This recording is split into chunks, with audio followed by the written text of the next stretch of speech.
Well, it was 1966.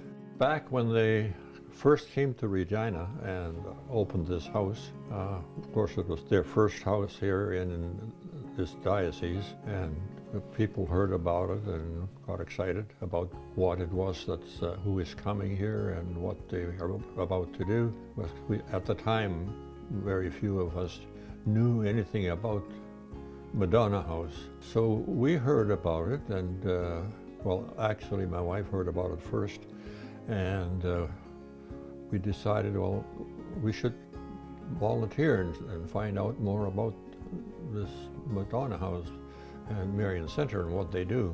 Well, our community of Marian Center is actually a smaller house of a larger community called Madonna House. And Marian Center is one of about 20 houses around the world. And when I joined our community, would be almost 25 years ago, one of the promises I made was obedience.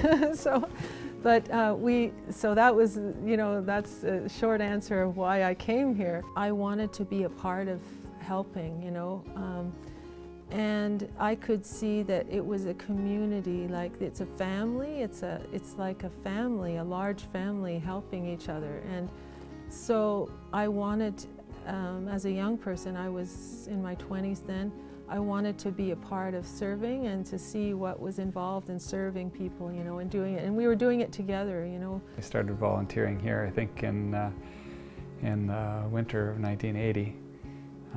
This will be my second year at the university, and enjoyed it very much. A little while later, they encouraged me to go and spend some time at Madonna House, which was something I wanted to do. So I went to Combermere, and I spent almost a year there, 1982-83, and loved it.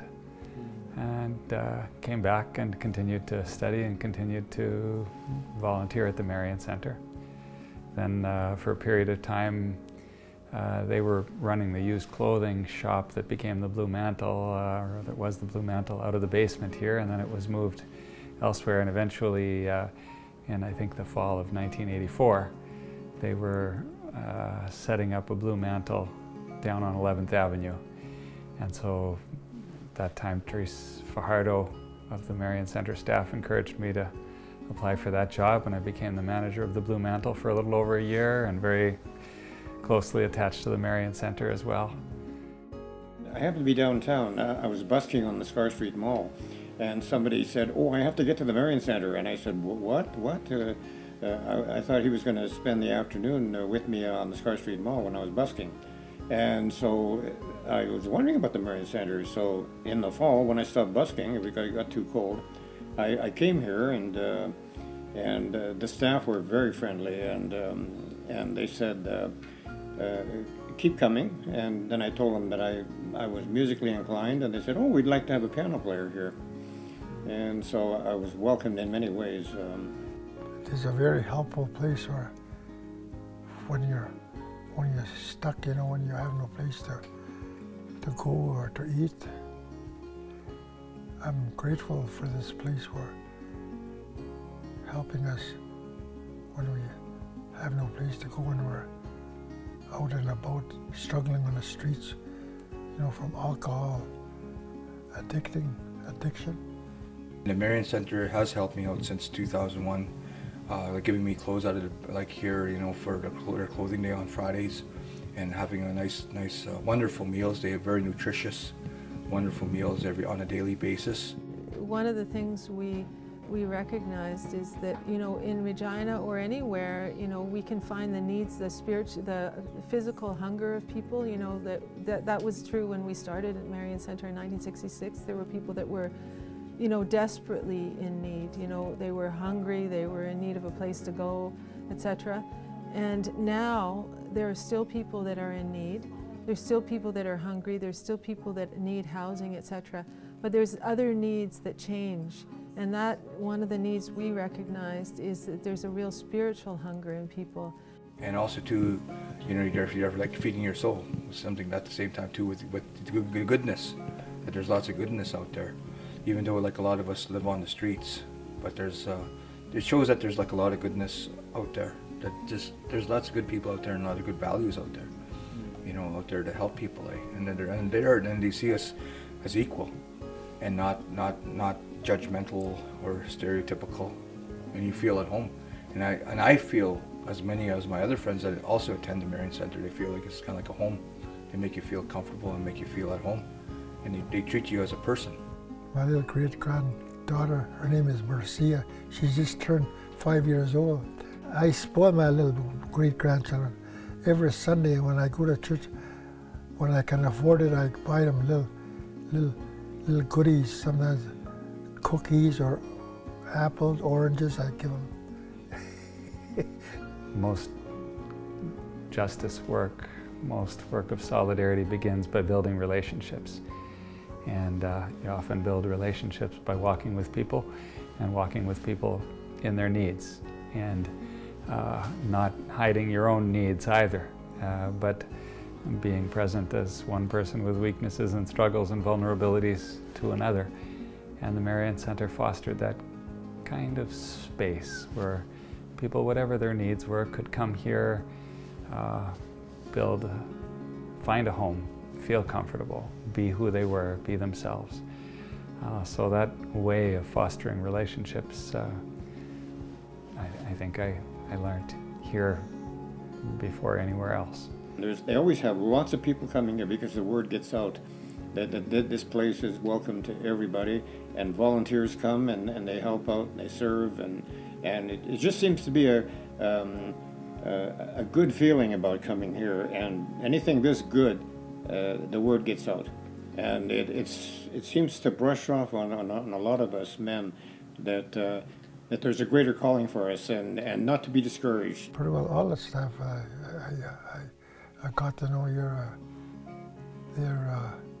they're special, you know, they're very helpful people with their hearts, you know what I mean? There's that strength. These people that work in this Marian Center are very kind people, soft-hearted, good-hearted people. Yes. It is such a blessing and a gift to volunteer here, and I think people who have been volunteers here over the long haul would name it precisely in that way. As a society, we have struggles, we have people who are broken and beaten down, and to be able to do something for them in a tangible way that's respectful, that builds up the community, is a beautiful thing to be able to participate in, a real privilege. Well, here it's so different. It's alive. There's I get to know the other volunteers that are coming Tuesdays. There's a camaraderie with the people that work here, the volunteers and the staff. You get to know them, and it's a good feeling, a peaceful feeling. When you come in here, you feel at home, almost. You do feel at home because, you know, the atmosphere you're in, the people you're with, and it's a very spiritual experience. And it must be almost refreshing to be around an atmosphere like this. We pray for people, everyone who comes to our house, and ask God to bless them, because everyone in their life carries a load, you know? And it's not just the people who come who are in need of food or a warm place to come. Everyone is in need. And so we pray for each other, you know? One of our men who is a musician, and he plays here every week, plays during our soup kitchen, during our meal. And he often thinks of something that we'd be interested in, like cuts out an article on something, or finds something at a garage sale that he thinks we would like and brings it.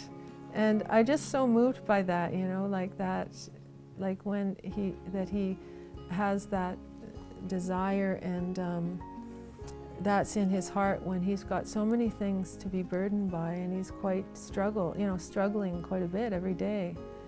Well, it's these individuals here, these people that are very close to God and very close to Jesus, and you can see it in them, the way that they express themselves. They're always welcoming people, and somebody will be lying out there on the front steps, and Hugo will go out there, Charlie will go out there, and they'll say, "Come in."